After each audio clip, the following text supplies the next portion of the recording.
Everything's coming up roses. We're back outside without masks. People are getting back to work. The economy is growing. So should we be worried? This is Bloomberg Wall Street Week. I'm David Westin.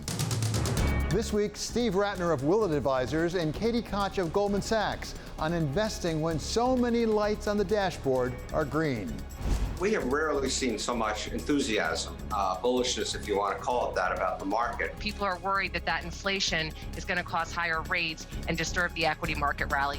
And special contributor Larry Summers of Harvard on wishing ourselves to success. It is an elementary fallacy to confuse the idea that we have some transient inflation with the false proposition that all the inflation is transient.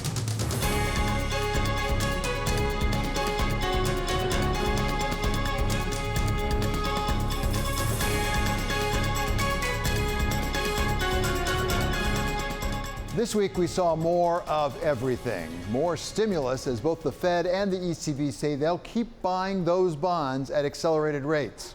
The Governing Council expects net purchases under the PEP over the coming quarter to continue to be conducted at a significantly higher pace than during the first months of the year. More inflation as the U.S. CPI grew at the top of the range of expectations. It was up 5% year over year for the month of May, and Chinese producer prices shot up. I do believe that there is now a significant inflationary danger. More job openings for those looking for work as the JOLTS numbers are running at record highs. And more meme stocks as AMC and GameStop are so last month, replaced by stocks like Clover Health and Clean Energy Fuels and prison operator Geo Group. I think you're in a global craps game where everybody's talking to each other and they're having a blast. And by the way, you get to go home, the market shuts down, and you get to go to a bar. I understand you go to half of these bars and the meme stocks are half the conversations. But the one thing there wasn't more of was fear, as the 10-year yield dipped back down below 1.5%, and equities spent the week flirting with record highs, with the S&P 500 up for a third week in a row. So being a trader may have been some fun this week, but what was it for investors? Did we learn anything for the longer term? And is there a downside to all this forward momentum? For some answers, welcome now Steve Rattner. He's chairman and CEO of Willett Advisors, which invests the family and philanthropic assets of Michael Bloomberg, founder and majority owner of our parent company, and Koch, global co-head of fundamental equity funds at Goldman Sachs. So welcome to both of you, Steve and Katie. Katie, let's start with you. The headline for me this week is we had, as I say, 5% inflation year over year in the month of May. That's the highest it's been in 30 years. The real yield is at negative rates that we haven't seen since 1980 when inflation was out of control, and the markets just shrugged it off. How can that be right?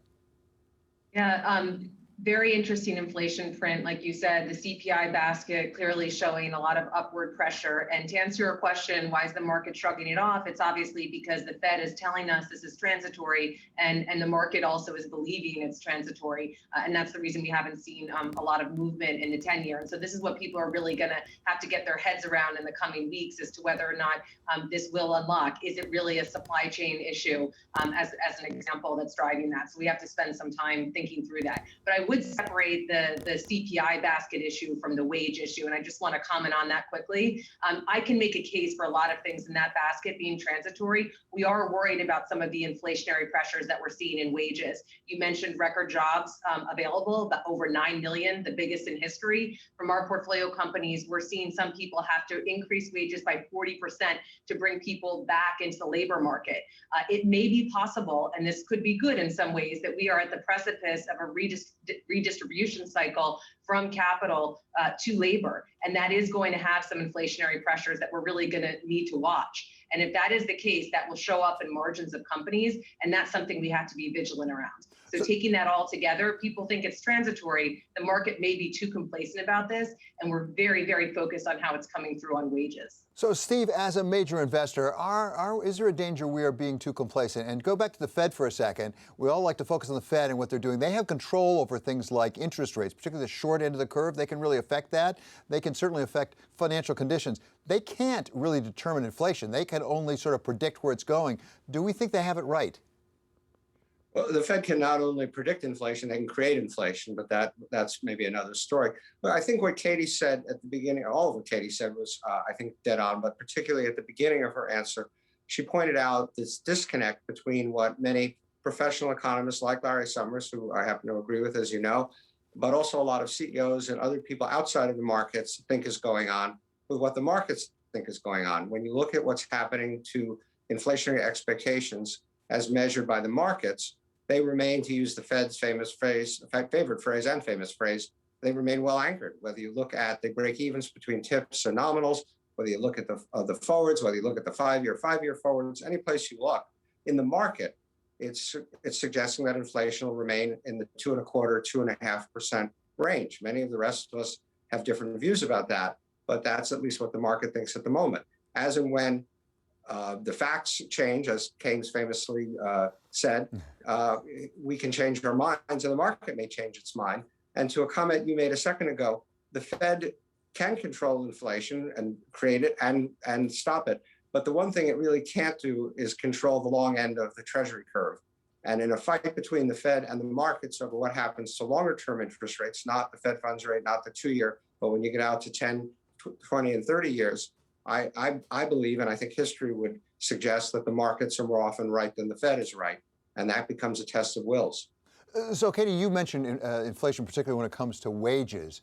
What does that do to you as an investment in equities? Do you have to really discern between companies, for example, with smaller margins that might get really squeezed with wage pressure? Because one of the things that can happen in inflation, whether it's wages or it's input costs, you can really hurt the margins. Yeah, absolutely. And so I think with wages, one thing, the main thing that we have to figure out here is that we know that wages are going up. As I said, we're seeing a lot of data on that from our portfolio companies. We need to, and it's quite an interesting thing because we've actually been able to achieve through this stimulus an increase effectively in the minimum wage that we have not been able to do through policy ever. And so that's in and of itself quite interesting. Then we need to actually see with these wages, is this a one-time reset or are we actually going to have growth of upward growth on wage pressure going forward? And so that's what we have to monitor. If we have that, it is going to start to erode margins more meaningfully, and that could be negative for equity markets. Just taking one step back here, though, I think what we're seeing in equity markets now as it relates to inflation is that markets are up 13%, so very healthy return for equity markets year to date, but the inflation is playing out what's happening under the markets, obviously with value having strong leadership over growth markets, and that's directly because of inflationary pressures. Steve, one of the things that we can be concerned about, as you say, the Fed can affect inflation. They can create it. They can also stifle it if they really raise their rates. We actually had Bill Dudley, the former president of the New York Fed, come out in a piece in Bloomberg actually this week and say his big concern is the Fed is backing themselves in a corner. They're staying locked too long on the accommodative policy. They'll have to overreact and we'll get a recession out of this. How do you assess the danger of that? I saw Bill Dudley's piece, and I've seen other distinguished people like Bill say essentially that every time inflation has gotten away from the Fed, it's resulted in recession. I haven't gone back and checked their history, but I suspect they're right. The Fed does get behind the curve. It's gotten behind the curve in both directions, and this may be a case where it's behind the curve again. I do worry, as you said, that they back themselves into a corner with their insistence that rates are going to remain lower for longer. They're essentially trying to talk down the longer end of the curve, which they don't control, as I said, and try to keep the party going, so to speak. And I do worry a lot about that. Katie is absolutely right about inflationary pressures building up. She's absolutely right about wages rising for people, especially at the bottom, which is a good thing. The question really, as she alluded to, is can business pass this through? And the yin and the yang is you either get lower profits, which is not great for the markets, or you get more inflation, which is ultimately not great for the markets. But either way, cost pressures are not really a good thing for pretty much anybody, except perhaps some workers, which I'm certainly happy about. So, Katie, let me put you on the spot, if I may. As somebody who manages equity investments, we've got the Fed coming up with their meeting next week. The FOMC has their meeting next week. If you had your druthers, if you were advising Jay Powell, the chair of the Fed, would you say back off a little bit so we start taking a little air out of the balloon? I think our expectation next week is that we're going to get no news, so they're going to remain on hold. We also don't think they're going to start talking about tapering. We think, in fact, they're only going to start talking about tapering later this summer. I mean, they've projected to us that not only do they want full employment, so we've talked about a lot of jobs on offer, but we should also recognize that we still have an unemployment rate of 5.8%. So Steve and I can unpack that a little bit more, but we still have a healthy unemployment number, if you will. And in addition to that unemployment number, the Fed is looking to close that, but also to have more inclusive growth. And we're not quite there yet. And so we expect an accommodative policy. And of course, that should actually be quite constructive for the performance of risk assets if that is indeed their position next week. But Steve, just to wrap this segment up here, is accommodative policy from the Fed having any effect on people actually getting jobs? I don't see it right now. This gets into the whole question of the disconnect between the number of jobs openings, which, as you know, is at an all-time record, over 8 million open jobs, with the fact that that you still do have a unusually high unemployment rate, as well as 3.5 million, I think it is at the moment, people who've left the labor force altogether. And this is a robust debate. We could have the rest of your hour. I'll spare you that. But that's the yin and the yang of this. I do think that there's plenty of anecdotal as well as factual evidence to suggest that people are reluctant to take jobs they don't really want to take, whether it's health reasons, whether it's childcare reasons, whether it's the stimulus money, the UI money, whatever. And so all of that has to play itself out one way or another. And I'm afraid some of it's going to play itself out in more inflationary pressures. Okay, Katie Koch of Goldman Sachs and Steve Rattner of Willett Advisors will be staying with us as we turn our attention to the risks that Wall Street may just not be paying enough attention to. That's next on Wall Street Week on Bloomberg.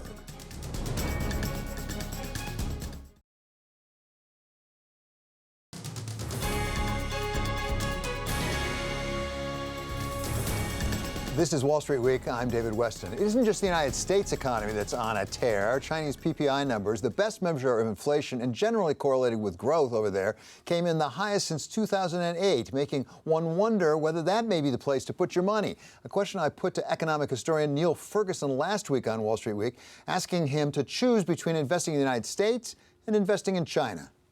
I'm an economic historian. I take the long view, and you'd be mad to bet against the United States. You'd also be mad to bet on a totalitarian, highly centralized regime in a networked age. Let me put it really simply. Most of America understands that it's heading for Cold War. The part of America that doesn't get this is Wall Street. Money's pouring into Chinese bonds and stocks, especially tech stocks. Guys, I have bad news for you. They have capital controls. It's the Hotel California China style. You may be able to check in, but good luck checking out. So I think this is a really important long bet that Wall Street is making that is going to go very sour. And it could go sour too if there's a blow up between the US and China over Taiwan. Katie Koch of Goldman Sachs and Steve Rattner of Willett Advisors are still with us. So Steve, let me put you on the spot this time. You know China well. You spent time over there. You may even have invested from time to time in China. Hotel California China style. Does Neil Ferguson have a point, or is he overstating it? I guess by Neil Ferguson's definition, I'm mad because if I had to bet on one market or the other over the next several years, I would bet on China's. The yin and the yang of this is that in China, you're taking political risk. In the US, you're taking, in my opinion, economic risk.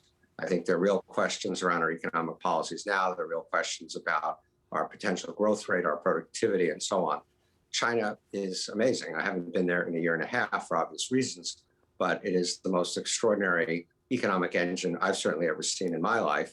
But you're taking political risk, which is why the Chinese market trades at a substantial discount to ours, as well as to what it should trade at given its growth rate. But in the long term, with recognizing that there is significant political risk as an economic matter, I don't even think it's a close call in terms of where I put my money. So, Katie, what about the form of political risk that Neil was referring to about an economic Cold War, as it's called? Is Wall Street discounting that possibility at this point? I mean, we don't really have a firm policy, I don't think, coming out of the Biden administration yet, but they certainly have backed off of what the Trump administration did very much. Yeah, I think there's actually I agree with the This is not going to sound very brave of me because I'm going to take both positions and put them together and say I think the answer for investors is they actually should have investments in both. Obviously, direct investments in the U.S., but I agree very much with Steve. Having direct investments in China makes a lot of sense too. The place where actually a lot of this comes together, I think, is worth emphasizing is the technology sector, and this is creating lots of interesting investing opportunities. So I'll just hit on two really quickly. The first is the tech supply chain. We know now that that's very vulnerable, and we're going to have to build that up in the U.S. And so we like the capital equipment providers that are making the equipment that makes the chips. And so expect to see a lot of fabrication happening in U.S. and Europe. It's good for jobs, and there are some investment opportunities on the back of that. And then secondarily, which was alluded to a little bit in the comments earlier, we are going to have the splinter net, so the build out of two separate internets in the U.S. and in China, and we're probably going to get into a dual cloud system with separate clouds for the U.S. and China. And I think they're both great opportunities, but the reality is you're going to have to be invested directly into both those countries to take advantage of that and the opportunity that it's going to bring in the next decade and beyond. Steve, you and others who really know this area have taught me you don't get reward without risk. But when you come to tech, the particular tech aspect, there may be the biggest reward potentially. There's also the biggest political risk, isn't there? Because that really is national security, both from the U.S. side and from the China side. Sure, that is true. I think the risks in China, as I said, are more political than economic, and I think they fall into a couple of buckets. I think it's very clear that the Chinese government is concerned about the size and scope of the biggest companies, which happen to be tech companies or tech-related companies, Alibaba obviously being the poster child of that, but others have come in for their share of noose tightening by the Chinese government as well. But the second thing you have to watch the Chinese government is that what they're trying to do is, oddly enough, maybe not oddly, very pro-consumer. They're trying to create more competition. They're trying to deal with issues about online education and taking advantage of consumers. They're trying to deal with their version of Uber drivers, their delivery people, and how they're treated. And so as part of being an investor, you have to watch what, just as you would in any economy, in any country, you have to watch what they're doing from a regulatory point of view. But once you get below the headlines, the biggest tech companies, some of the other sectors that they've clearly gone after, there's still a huge array of sectors, companies, interesting things going on there that we think are very investable, and we are investing in them actively. Katie, let me ask about a different risk that Wall Street may or may not be paying attention to. That's the meme stocks. I mean, we all know what the risk is in the stocks themselves. I think we can all figure that out just looking at the volatility. But are we starting to see some bleeding over from just the meme stocks into the market more generally, particularly through the ETFs? We saw some phenomena this week where it really started to affect the ETF. Is there a risk to the broader market from what we're seeing in the meme stocks? Sorry, that was Katie. Katie, you go ahead. Thanks, Steve. I just want to say broadly, we're pretty excited about the increased participation of retail investors in the equity market. Deeper market participation with more views being expressed is very good for active management. So we like bigger retail participation. I also think it's interesting that people dismiss this, that it was just a pandemic phenomenon, but that's clearly not true now because the world's reopening and the retail investor is still very engaged, as you mentioned, David, in ETFs, but also in these meme stocks. And the activity does remain elevated. We invest in some of the brokers that cater to retail investors, and volumes are still up 4x daily traded volumes versus pre-pandemic. And so my answer to you is that I actually think that the pocket activity is positive. When I think I'm worried about equity market, what I would see is much more narrow participation of people involved in the market and narrow participation of the parts of the market that are performing. And right now we're actually seeing the opposite, broad participation of the types of people involved and actually broader participation of the stocks involved, as we mentioned before, value leadership along with growth. So this doesn't give me a particular concern at this moment in time, but it is something to watch. And if you believe that this activity will continue, you should be focused on the beneficiaries of that retail activity. And that would include things like exchanges, brokers, and actually social media, which is clearly playing a role in this too. Yeah, that's for sure. Steve, I interrupted you. Well, I'm going to now respectfully slightly disagree with Katie just to make your show more interesting, Dave. Not that it's not interesting already. But I find the idea of retail investors in the stock market a really odd phenomenon in our society, in our country. You would not fix your own plumbing. You would not repair your own electricity. You would not do a lot of other things on your own. That's why we have people to help us with it. But yet people think they can pick their own stocks. And I find that a little bit crazy. And obviously we're seeing that now play out in spades in the meme stocks.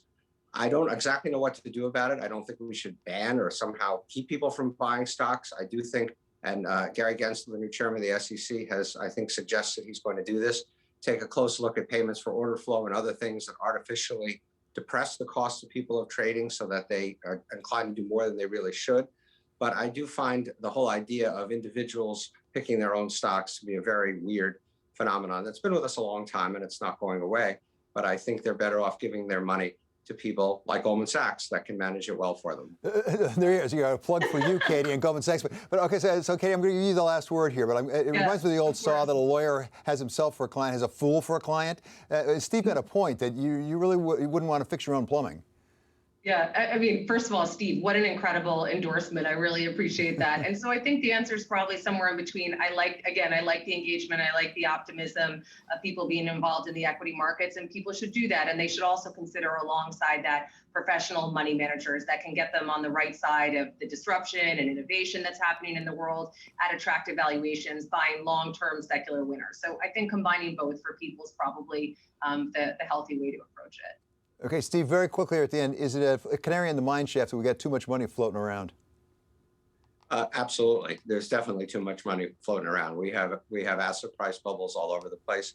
I'm not predicting it's going to end in tears, but I find it a little bit scary and worrisome, and we know what should be done about it, which is the Fed needs to back off a bit. And so we come back to the Fed meeting coming up next week. Thanks so much to Steve Rattner of Willett Advisors and Katie Koch of Goldman Sachs for a terrific discussion. We really appreciate both of you being with us here on Wall Street Week.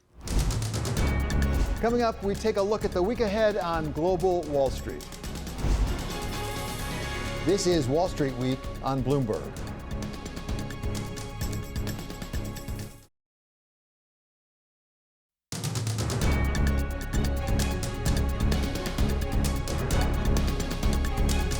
This is Wall Street Week. I'm David Westin. It's time now to look ahead at the week coming up on global Wall Street. Thanks, David. We'll get more clues on the recovery momentum in China with the monthly activity data dump, which includes retail sales and industrial production for May, hot on the heels of the strong PPI read. Base effects will continue to distort the picture, but should show underlying recoveries in demand and supply remain on track. We're also on central bank watch with the BOJ holding its June meeting, expected to sustain its current stimulus amid a potential looming recession. The central banks of Indonesia and Taiwan also meet. Elsewhere, India is releasing inflation data expected to pick up further from the RBI's midpoint target, and Australia's May jobs report could show the recovery has stalled. Emma? Thanks, Juliet. Investors will continue to focus on the pandemic and particularly the UK's opening plans. They had been due to lift all lockdown restrictions on June 21st, but the Prime Minister saying he will update the nation this Monday on whether or not there will be a delay, given we're seeing cases of the Delta variant rise. Norway, Switzerland and Turkey all due to have monetary policy decisions this week. All central banks due to keep interest rates on hold. And finally, Euro area industrial production figures for April expected to be strong across the region, though France and Germany may disappoint. Romain. All right, thank you, Emma.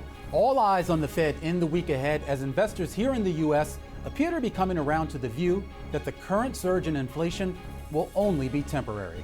That's been the message for weeks now from Fed Chairman Jerome Powell and his colleagues over at the FOMC, and that's now being reflected in lower bond yields. The market should get a bit more insight with the latest Fed policy announcement and news conference on Wednesday. Elsewhere, the crypto faithful will be watching the Securities and Exchange Commission and its scheduled decision on whether to approve a structure for Bitcoin ETFs.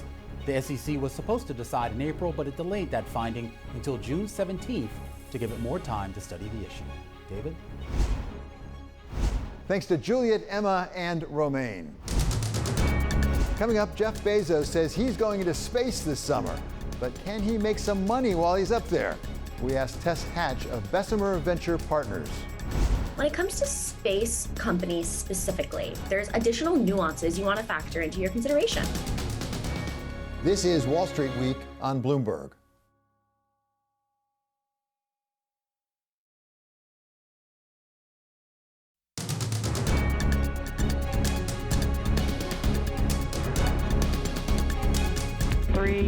2, 1, 0. Ignition. Space is now open, not just to astronauts, but to billionaires. Jeff Bezos announced this week that he's going to take an 11-minute trip to space on a Blue Origin rocket next month. And he's not the only one. Virgin Galactic's Richard Branson plans to take a similar trip as early as this summer. We're asking our founder, Richard Branson, to come on and really test the private astronaut experience for us. We think who better to do that. Competition among the space barons started when Jeff Bezos founded Blue Origin back in 2000. The company operated quietly for 15 years until it started testing its new Shepard rocket. My vision for Blue Origin, the long-term vision, is millions of people living and working in space. SpaceX was second into the private space race, joining in 2002. In just a few years, it launched its Falcon 1 rocket and pulled ahead of its competitors in a series of firsts. SpaceX led the first private mission to the International Space Station, filling a role left vacant after NASA retired its space shuttle fleet in 2011. SpaceX is the apex predator in the space market. Some would argue they're sucking the air out of the universe right now in terms of talent and capital.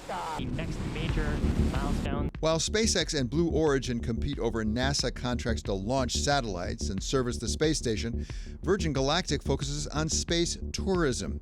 It celebrated its first manned spaceflight in May and is planning to conduct more test flights with the goal of taking commercial passengers to the edge of space. We believe this is going to be a supply-constrained business for quite some time. And as such, it will be reasonably expensive as it goes forward. For those of us who aren't billionaires but want a piece of the space action, there are space ETFs like Procure's Space ETF, ticker UFO, and ARK's Space Exploration ETF, which had one of the best launches in ETF history earlier this year. There is an undeniable romance and excitement to space, no question about it, but there's a further question. Is it investable? Is there money to be made out there in space? Well, Tess Hatch is devoting her career to really answering that question. She started out as an aeronautical engineer, and she worked for SpaceX. She worked for Boeing, but now she's become a venture capitalist. She is a partner at Bessemer Venture Partners, and we welcome her now to Wall Street Week. Welcome, Tess. Great to have you with us. So give us a sense of how we might make money out there beyond just getting excited about it. Of course, when investing in any company, there's a handful of things you want to look at. You want to look at the top line revenue, how quickly and efficiently it's growing. You want to look at the competitors in the space and the quality of the team. When it comes to space companies specifically, there's additional nuances you want to factor into your consideration. Let's use 3 of the most common examples: launch vehicles, satellites, and space tourism. When it comes to launch vehicles, you want to look at the number of successful launches and the number of assets that rocket has launched into space. When it comes to satellites, you want to look at the number of satellites and specifically what sensors they have in space. And then space tourist companies, eventually, you want to look at people that they've launched into space. That's not reality at the moment. So an early indicator is successful test flights. And all of these things are an early proxy in space tourists' case and actual in launch vehicle and satellites' case to revenue. Again, a very important thing for all companies, even space companies. Tess, right now, for many of us who aren't as initiated into this as you are, when we think about private space race, we think about 3 big companies, right? We think about SpaceX, we think about Blue Origin, we think about Virgin Galactic, 2 of which are private, actually. But as I understand it, there are other companies out there as well that may not be as well known or as big. It's amazing all that SpaceX, Blue Origin, and Virgin Galactic are doing for the space industry. They're really paving a path for hundreds. There are over 400 space startups following in those 3 footsteps and hope to be those next 3. There's about a dozen space startup companies that are going public this year via a SPAC, a special purpose acquisition company, and will be available to the public by the end of the year. It's a really large market, and it's an overall $350 billion economy that we use in our everyday lives, whether it's to watch TV, listen to the radio, navigate us to our destination. And these startups are really lowering the barrier of entry to space and continuing to open space for business. Tess, we think of this as a massively capital-intensive business. I mean, it was at one point only the government, and now when you have some of these big companies, there's a lot of capital involved. Is that true, even with things like CubeSat companies? It's more capital-intensive, and it takes longer than, let's say, software. Software companies, you change a line of code, you push it into the ether, and you get your result. Versus satellites or launch vehicles, you have to launch your asset into space before you start generating your product and therefore revenue. However, if you flip that, if you frame it differently, what a deep and wide competitive moat. You are literally in the vacuum of space. And it really creates an advantage to the company that has those assets in space and has that unique proprietary technology up in low Earth orbit, mid Earth orbit, or geostationary orbit. So you're an enthusiast for space, obviously, given your career and just watching you, you're an enthusiast for space. But separate out the hype from the reality when it comes to commercial applications, when it comes to something that's investable right now. What do you put in the hype category? Nothing wrong with hype, but it's hype nonetheless, as opposed to, okay, you can make some cold hard cash over here. The bottleneck in the space industry is still getting your assets into space, still launching your satellites into space. There are only a handful of launch vehicles. There's 2 American private launch vehicles, SpaceX and Rocket Lab, and there are a handful of government launch vehicles. America has the Delta and the Atlas, Indians PSLV, Russian Soyuz. So the real bottleneck is still launching your asset into space. So Bessemer has invested in, we're a large shareholder in Rocket Lab, the second most frequently launched American rocket last year. And now it's not only assets, but it's people. Last March, there was a monumental launch by SpaceX, which was the first time in nearly a decade we launched American astronauts from American soil from an American-made private rocket. Astronauts Doug and Bob got to the International Space Station safely, and now there have been a handful of other successful Dragon crew missions. It's very exciting. Really great to have you with us. Thank you so much. That is Tess Hatch. She's a partner at Bessemer Venture Partners. Coming up on Wall Street Week, contributor Gillian Tett of the Financial Times explains why being an anthropologist, or at least knowing one, could make us better investors. This is Wall Street Week on Bloomberg.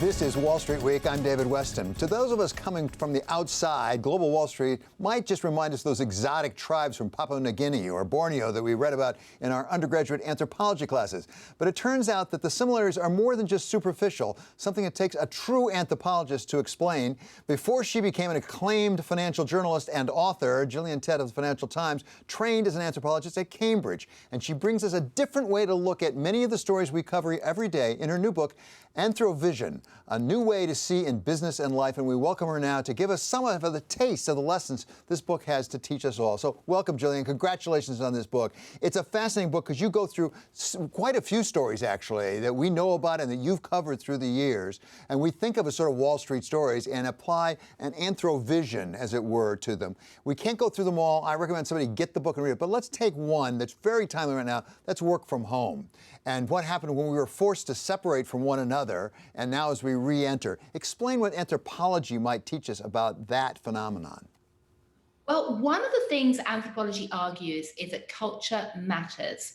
In a world of artificial intelligence, we need to use some anthropology intelligence to really look at all the things that big data can't track, which is these cultural patterns, which are often contradictory. And lockdown has made many of us in amateur anthropologists almost by default, because we've just had a big culture shock, where all the things that we used to take for granted about our work lives and home lives have been turned upside down. And suddenly we've had to think about things like social boundaries, who's in our pod or our tribe. And we've had to think about the rituals that shape our lives. We've had to think about all the daily routines that we rely on. And what's fascinating is that many people have learned that being at home, you can do some things incredibly well. Many people have realized that actually they value having that boundary between home life and work life in space and in time. And they've also realized that one of the benefits of being in an office is not what people think. It's not the processes and the formal tools that we use to get work done. It's often the sensory experience of interacting with colleagues and bumping into people and having serendipitous encounters that really matters. There's a process of what anthropologists call sense making going on in offices, and many people have found that pretty hard to replicate in Zoom. So the question that's fascinating now is, as we go back to the office, or some of us do, what are we going to keep? How are we going to redefine our rituals and our social groups? And now that we have an opportunity to reset them with much more awareness than the past, how are we going to choose to do that? And just to be clear, from your book, I learned, we're not just talking about soft science here. We're talking about making money. Some people anticipated this. You talk about some trading rooms before the pandemic, with some people who understood that importance of that lateral vision, as it were, even by having lower computers so they can see one another. Absolutely. I mean, one of the key messages in anthropology is that if you live your life with tunnel vision, just looking at things that are directly under your nose, and you don't take time to have lateral vision to look around you, then you're losing out. And ironically, financial traders have known that for a long time, because actually there's an anthropologist who went to study Wall Street traders around the turn of the century and noticed that even though Wall Street traders technically had the ability to work from home way back in the year 2000 with a Bloomberg terminal or other tools like that, banks were building bigger and bigger trading floors. And when he asked why, he realized it was because of this issue of sense-making, awareness of others, of lateral perspective, and also something called incidental information exchange, which is really what happens when you have small teams who may have very good levels of social capital inside the team, needing to bump into each other and collide and swap ideas. And the key point is this: with Zoom calls, small teams doing specific tasks can usually replicate that quite well in cyberspace. But we all know that having that incidental information exchange, that serendipitous encounter, basically running into someone in the corridor, that's what you can't replicate with Zoom. So one of the other very interesting questions that companies are going to have to think about culturally when they go back to the office is, what do you do if part of your workforce is at home and part of it is actually in the office? And that's going to require a lot of reflection. Gillian, just a minute we have left here. I want to come up to this week in your column on the Cornwall consensus, and I wonder whether G7, there's a little lateral vision going on. Absolutely. There's so much I'd love to say about where anthropology can shed light today. One thing that it really can make people think about is the importance of symbols and rituals. We often think they're empty and meaningless, but they present a vision of an idealized future people would like to have. And if you look at the G7 this week and look at the memos that have come out, yes, they may not correspond to reality, but what's fascinating is the vision they give in terms of how they want the world to work is very different from where we were 30 years ago, when you had things like the Washington Consensus come out, which is all about free market economics and globalization. The so-called Cornwall Consensus, and that's actually the name of a memo, wants much more lateral, inclusive vision that's frankly closer to Anthro Vision. Exactly, including things like climate change and public health. Thank you so much, and congratulations once again. That's Wall Street Week contributor Gillian Tett of the Financial Times and author of this new book, you have to get it, Anthro Vision. Coming up, we wrap up the week with special contributor Larry Summers of Harvard. This is Wall Street Week on Bloomberg.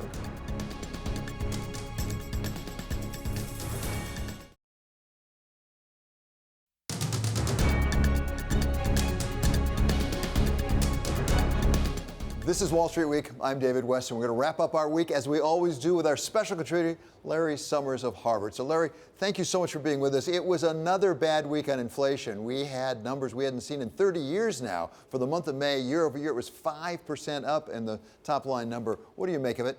Look, it's more evidence that we've got a problem, that the risk to the economy is overheating, that you can't have COVID get to the rearview mirror, fiscal policy be pushed to the floor in terms of the accelerator, monetary policy be pushed to the floor, the consumer coming roaring back, and have it all fit together.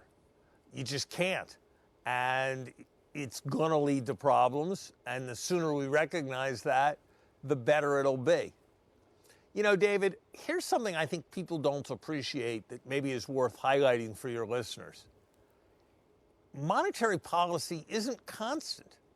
Monetary policy is getting easier.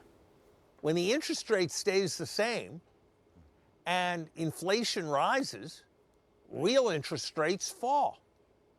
So monetary policy has been getting steadily easier through this year, even as the economy's booming. And if you do what the analysts at most of the banks do, and it's a sensible enough thing to do, form a comprehensive index of financial conditions where you look at the stock market and you look at the dollar and you look at long-term bond yields and whatnot, then the rate at which it's getting easier and the extent to which it's unprecedentedly easier is faster. Okay, so Larry, just to reinforce your point, negative real yields are down lower than they've been since 1980 when inflation was out of control. But let me play the red team here a little bit and make the argument it's transient. That's what we keep hearing. And it really has to do with the parts of the economy that are reopening. Look, David, we have transient inflation. Annual inflation in last month, according to core CPI, was above 10%. Majority of that is surely transient. We've got used car prices, we've got other examples that people cite that are clearly transient. But it is an elementary fallacy to confuse the idea that we have some transient inflation with the false proposition that all the inflation is transient and we have nothing to be concerned about. If you look at things that are longer lasting, labor shortages, pervasive. If you look at things like the largest component of the cost of living index, housing is on fire. As you know, as your listeners know, a majority of houses are selling above their asking prices. In many parts of the country, housing inflation has been close to 20%, the vast majority of which has not yet shown up in any index. And so if you look at what purchasing managers are saying, if you look at what households are expecting, all of this suggests that we're in the process of seeing a change. And the people who are big on this transient idea need to ask themselves, do they really believe that 10% growth, which we're going to have this quarter, 10% growth, which people think we're going to have next quarter, dramatic declines in unemployment or growth in labor shortage, either way, that we're going to have all that and that's going to be part of a process that drives inflation down? I don't think so. Assuming you're right, which I do, why aren't the markets reacting? I mean, you can sort of expect the inflation, but I think we would have expected the markets to react. So, unlike many of the others in this debate, I admit it when I'm surprised and what happened is not what I expected, and I think about how I have to change my thinking. And just as they didn't anticipate what happened to the inflation figures, I didn't anticipate the kind of decline in nominal yields that we've seen. So I've spent a lot of time thinking about it. Finally, let's have a quick summer says here if we can, Larry. Let's do it a little bit differently. You've been a professor for many years, tenured professor. Give some letter grades about how some institutions have dealt with this pandemic. Start with the IMF. A-, maybe an A. They've recognized the gravity of the problem. They organized the raising of SDRs. They called for dramatic responses. The reason I say A- is they've been a bit more aggressive about telling everybody else to spend their money than they have about putting their own balance sheet on the table. But I think Kristalina Georgieva has done a great job, and I wish all our international institutions were as effective as the IMF. What about the World Bank? Incomplete at best. The World Bank's leadership has been committed to a model that sees the bank as a kind of business institution that focuses on individual country lending, that focuses on debt restructuring. The World Bank needs to be about world public goods. Last one, the United States Senate. How has it handled the pandemic? The fact that there is bipartisan legislation on competitiveness is something that's encouraging, although I sure wish it was more about research and less about bailing out particular U.S. industries. I'm pretty disappointed that it doesn't look like we're going to manage to do what it seems to me we obviously need to do, which is to tax affluent people more to finance a significant increase in public investment. And I'm especially worried that the only bipartisan deals on the table leave out what's probably the most important historically part of Joe Biden's $4 trillion program, which is the emphasis on green. Larry, you mentioned the president. I want to let you go with that. You're commenting on a report that's come out. Since you and I have talked on this program before about your talking with President Biden, you've sometimes said some things on this program that he might not have liked. What kind of reception are you getting from the White House these days? You know, David, I have a absolute policy, even for my best friends in journalism, like you, that I don't talk about conversations I have with senior government officials. I think it's the right policy out of respect for them, and frankly, for me, I think that I'm likely to be able to have more conversations with senior government officials if I have a policy of not talking about them. I frankly would have been surprised if you had said anything else, but thank you for answering the question. That is Larry Summers. Thank you so much. Our special contributor on Wall Street Week, of course, of Harvard University. Finally, one more thought. Which 20s are we in? Things are looking up, not for everyone, not everywhere, but for an awful lot of business and the economy and people. And the markets reflect the big bounce back. But how can we tell whether it's too much and too soon? Back in January, Barclays CEO Jess Staley told our colleague Francine Lacqua at Davos that the big surge could parallel the roaring 20s. You know, if you go back to the Spanish flu, which is probably the greatest pandemic of the century, you know, what that led to when it finally got arrested was the roaring 20s. And it's not just the recovery from a pandemic that makes these 20s look a bit like those 20s. Once again, we have records being set in the stock market, with the meme stocks this time defying all gravity. And once again, we have tech innovation changing our lives. Although we don't yet know whether Elon Musk and his EVs will have quite the effect that Thomas Edison did with his light bulb last time. But one big difference is that, as far as I know, in the roaring 20s, no one was looking to replace the US dollar with some newfangled currency.